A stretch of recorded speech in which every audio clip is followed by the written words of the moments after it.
Hi guys, this is Tuleshwar Sahu और आप देख रहे हैं माय चैनल जीनियस ट्यूटोरियल। आज मैं आपके सामने लाया हूं दोस्तों कक्षा 10वीं का अध्याय नंबर 2 चरों का रैखिक समीकरण। इसके प्रश्नावली का पहला क्वेश्चन मैं आपके पास लाया हूं दोस्तों। देखिए क्या कहता है कि निम्नलिखित कथनों को समीकरण के रूप में लिखिए। तो हमारे पास कथन दिया रहेगा और आपको क्या करना है, उस कथन को समीकरण के रूप में लिखना है। देखिए कैसे करेंगे। सबसे पहले हम उस कथन को पढ़ते हैं, क्या होता है, कथन क्या बोल रहा है उसको। ठीक है, क्या कहता है, एक विद्यार्थी के क्रिकेट कोच ने 3 बल्ले और 6 गेंदें 3,900 रुपए में खरीदी। वहीं से उन्होंने एक बल्ला और 2 गेंदें 1,300 रुपए में खरीदी। तो हम इसको किस तरीके से समीकरण बनाएंगे। तो सबसे पहले इसको समीकरण बनाने के लिए हम किस तरीके से बनाएंगे देखते हैं स्टूडेंट। देखिए सबसे पहले आपको क्या करना है, मान लेना है कि या माना कि बल्ले की जो कीमत है उसको आप x मानेंगे। तो माना कि बल्ले की कीमत x है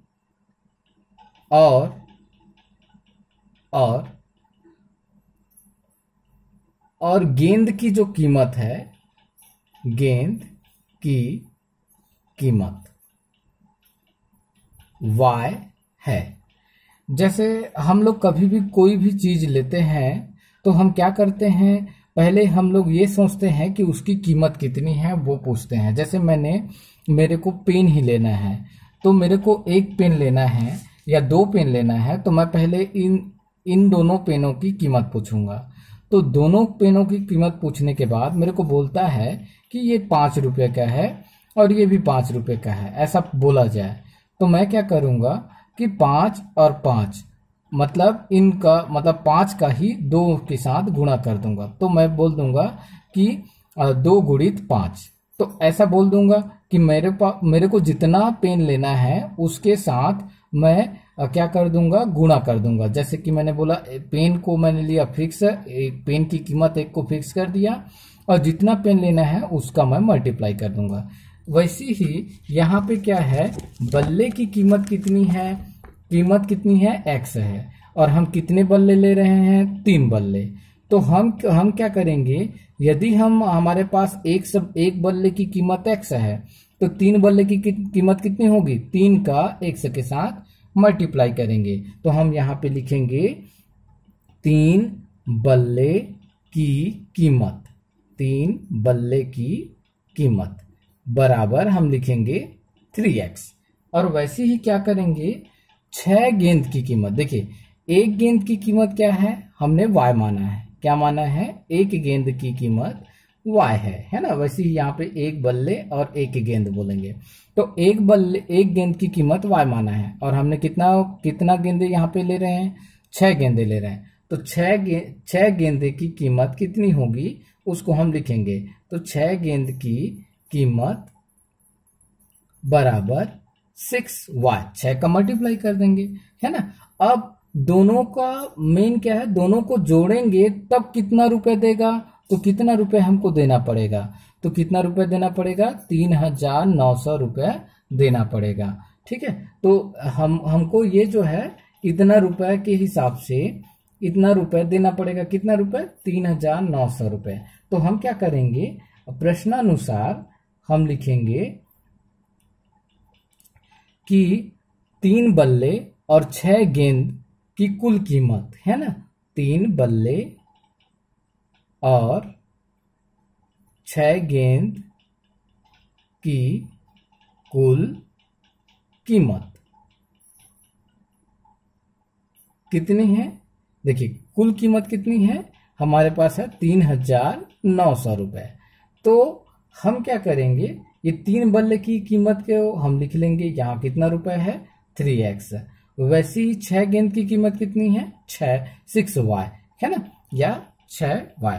ठीक है, तो ये राइट साइड में कितना आ जाएगा, टोटल कितनी देना पड़ेगा हमको, 3,900। तो इस तरीके से ये हमें बराबर के रूप में बीच में लिखना है और टोटल हो जाएगा वो बराबर के रूप में। तो ये हमारा समीकरण बन गया है ना। तो यही समीकरण मिलेगा। अब देखिए दूसरी, इसको अब चेक करना है। वही से उन्होंने एक बल्ला, ऐसा है ना, तो एक बल्ला के लिए हम क्या लिखेंगे, एक बल्ले की कीमत तो हमारे पास है x, और 2 गेंद की कीमत के लिए हमको क्या करना पड़ेगा, हमको ये बस और लिखना है 2, है ना, 2 बल्ले गेंदे, 2 गेंदे की कीमत बराबर 2y। क्यों? क्योंकि एक गेंद की कीमत कितनी है, y है, तो 2 गेंद लेना है तो 2 का मल्टीप्लाई कर दो, तो 2 गेंदों की कीमत 2y। तो अब हमको क्या करना है, टोटल लेना है हमको। तो एक बल्ला और 2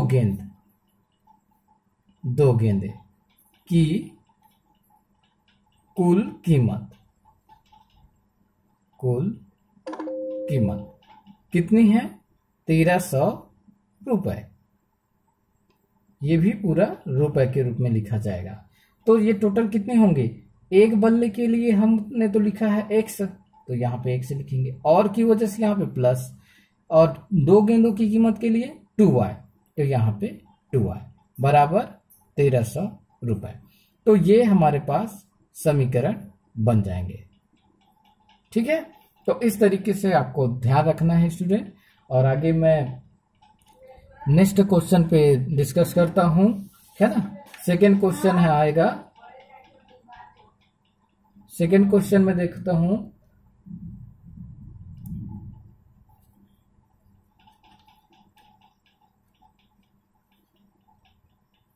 देखिए सेकेंड क्वेश्चन है हमारे पास, 2 संख्याओं का योग 16 है तथा उनका अंतर 8 है। ये सेकेंड क्वेश्चन है।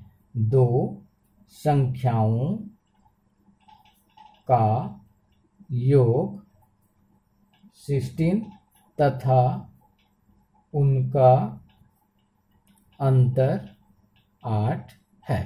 तो पहले आप क्या करेंगे, 2 संख्याओं का योग, तो पहले आप मानेंगे, यहाँ पे माना कि संख्याएं कौन कौन सी संख्याएं, एक को आप x मानेंगे और दूसरे को y मानेंगे। तो एक संख्याएं जो है x और y है, ठीक है, ऐसा मान लेंगे। अब क्या करेंगे, 2 संख्याओं का योग, मतलब हम दोनों का योग करेंगे, है ना। तो यहाँ पे x प्लस y, इसी को हम लिखेंगे 2 संख्याओं का योग। तो 2 संख्याओं का योग यहाँ पे 16 दिया है, ठीक है, तो ऐसा लिख लेंगे। ऐसे ही हम इसको क्या कर लेंगे, ऐसा एक x plus Y is equal to ऐसे 16 करेंगे, तो ये हमारा समीकरण बन जाएगा। ठीक है, अब आगे देखते हैं। ऐसी बोला है उनका अंतर मतलब x और y का अंतर, तो अंतर मतलब घटाना होता है, तो यहाँ पे हम x माइनस वाई ऐसा बोलें, या 2 संख्याओं का अंतर ऐसा बोलेंगे। तो 2 संख्याओं का अंतर कितना है, 8।